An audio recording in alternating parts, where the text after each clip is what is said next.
Imagine a society where everything you do, everything you say, and everything you buy is controlled and evaluated by the authorities. It's not science fiction. In China, it's a reality. From now on, citizens' lives are rated and assessed. This is what the Chinese Communist Party calls social credit. The government here says it is trying to purify society by rewarding those who are trustworthy and punishing those who are not. So like the credit score that most Americans get for how they handle their finances, Chinese citizens are now getting social credit scores. The social credit rating system began testing 5 years ago in approximately 30 Chinese cities. It will be rolled out across the entire country by 2020. So now, the government is tracking citizens' behavior from smoking on a train to jaywalking. If one score drops low enough, they could be denied travel or buying an apartment. When Liu Hu recently tried to book a flight, he was told he was banned from flying because he's on the list of untrustworthy people. Liu is a journalist who was ordered by a court to apologize for a series of tweets he wrote and was then told his apology was insincere. I can't buy property. My child can't go to private school, he says. You feel you're being controlled by the list all the time. And the list is now getting longer, as every Chinese citizen is being assigned a social credit score.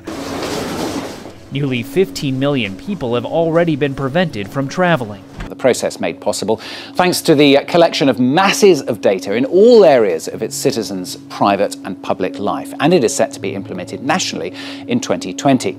China's growing network of surveillance cameras makes all of this possible. The country already has an estimated 176 million cameras. This knows every person, every bike, every car, every bus. You can tell whether it is an adult, a child, a male or female. It can recognize more than 4,000 vehicles.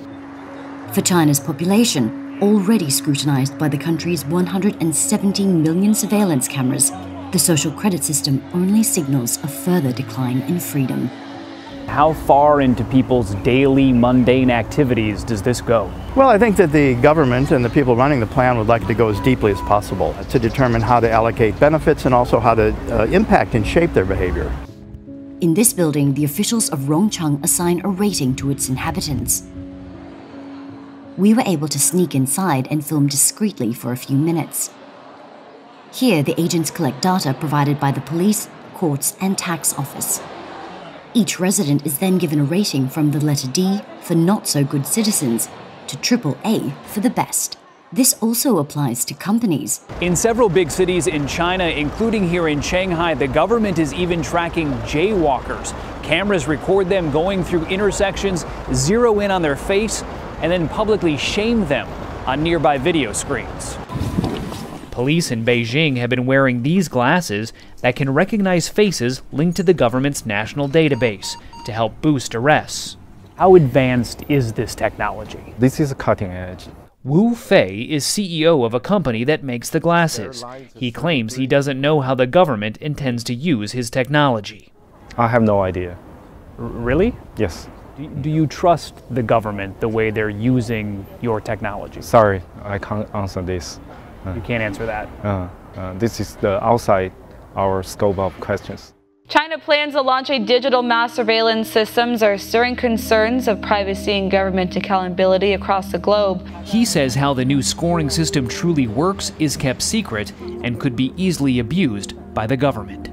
Many countries across the globe are experiencing a massive expansion in government surveillance powers, and the threats of global instability, terror and war are leaving increasingly less space for privacy and individual freedom in the post-industrial society. Reward good citizens and punish bad people. Human rights activist Hu Jia is already blacklisted. Deprived of his passport for 10 years, his movements are limited. He says the social credit system will allow authorities to more easily punish those who do not pledge allegiance to the party. In China, the people who will lose the most credit are those who do not agree with the Communist Party. We can't criticize society or the current system, nor should we say bad things about the highest levels of power and the leader. In fact, this social harmony desired by the party is said to maintain the stability of society, but it only serves to guarantee the monopoly of its power. We're already moving very quickly, as you know, into a sort of surveillance society where lots of organizations of all types have lots of data about us.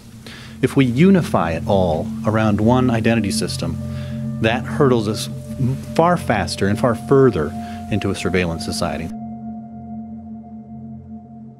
So let's switch gears a little bit. So you have something else that's really interesting in the newsletter about people in Sweden putting implants, microchips, right, yes. into them. We've seen something like this here. There was a company that in Wisconsin, right, so they could get stuff out of the vending machine with these microchips. So what's happening in Sweden? So basically in Sweden over the past couple of years, several thousand people have had these little rice grain sized microchips put into their hands, which contain information that they can use to, say, check into the gym or get into the office or pay for train tickets. Right?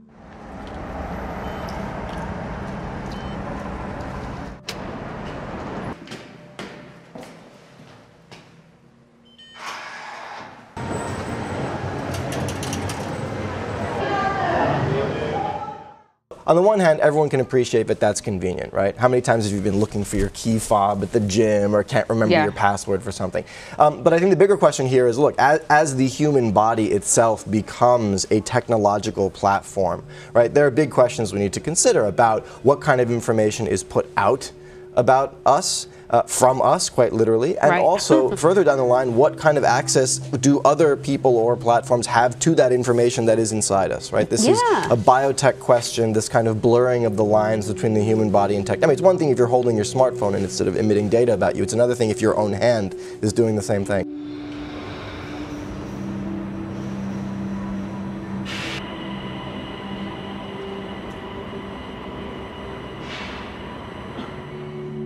You know, we'll see. This is 3,000 people. This is a small experiment. It's been developing over the past several years. But as the information that these microchips contains gets more elaborate and more detailed, people may start to change their mind.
This is not an animation. This isn't like the Fox football robot. It looks like Star Wars to me, though. Yeah, it's a little Terminator-esque, right? But this is the Atlas robot, and this thing can now go out for a jog.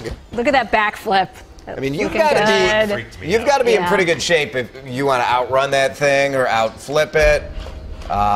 Pretty good. So Boston Dynamics robot can now jog, do flips, and open doors. You know what's amazing? Is it over for us? Are we done as a human race? I'm pro-science. I am pro-technology. I can't think of the scenario where you need a robot to run. Or do a backflip. Or do a backflip. Well, it's just to show that it can. I don't think that's the function of the robot. It's amazing what this robot could do a year ago. It's not even close to what it can do. So only imagine what it's going to be able to do a year from now. This is how it starts. Like they learn.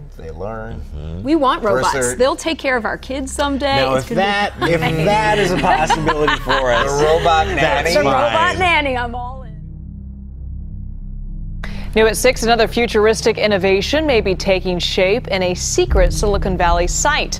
An Amazon research facility in Sunnyvale reportedly has a secret mission involving robots. Excuse me, are you filming me? To give you an idea of just how sensitive Amazon is about their lab, as we were shooting video on the public sidewalk, teams of security guards said we couldn't point our cameras at their property and called Sunnyvale police claiming we were trespassing. Just so you know, he's filming audio and video too. Awesome. After consulting city zoning maps, Sunnyvale PD said it was indeed public property and allowed us to stay. Cool, thank you. Thank you. Appreciate it. Bloomberg put out a report early this morning titled, "Amazon has a top secret plan to build home robots."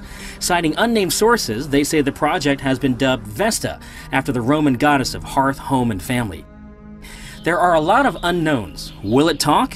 What will it look like? And what will it be able to do? Chloe, am I ready on my washer and cycle? Remember Chloe from LG, the doomed home robot demo at the Consumer Electronics Show earlier this year?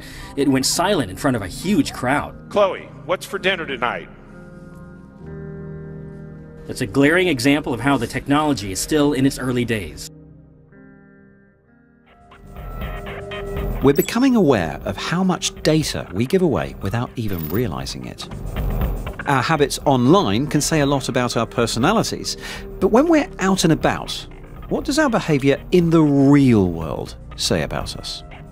Well, in the UK, we're all getting used to the fact that we're being filmed by CCTV a lot of the time, but although a human can tell a lot about a person just by looking at video footage, that is a really hard job for a computer to do. That said, this system is having a pretty good guess at who it's looking at right now.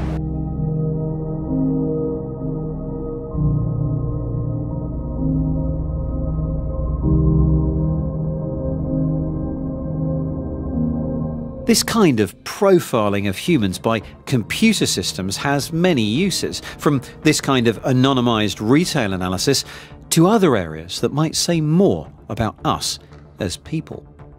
One of the more controversial uses for AI is in policing. Peterlee Police Station in County Durham, the early hours of the morning. The man pictured here in the station's CCTV, let's call him Steve, has been arrested for possession of heroin. Arrest is on suspicion of possession of a controlled substance. Here in Durham, the police are trialling AI software which could help make decisions about suspects being held in custody. Leave your shoes there and we'll just do a quick search.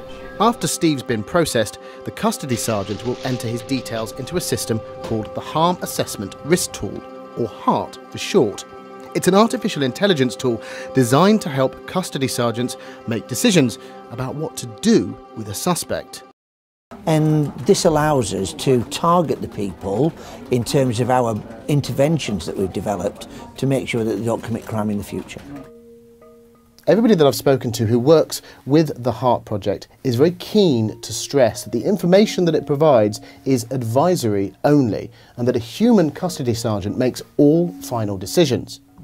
But the use of this technology in general is for some people a cause for concern. This kind of artificial intelligence system in policing relies on big data, and that means that people's privacy is at risk, and it risks us moving more towards a surveillance state. But it also risks discrimination because patterns that exist in data already risk being perpetuated and repeated, and there's very little accountability over it.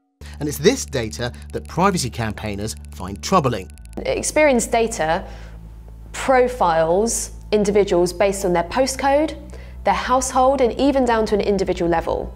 And some of these kind of profile stereotypes include terms like disconnected youth, Asian heritage, dependent greys, and people are sorted into these categories.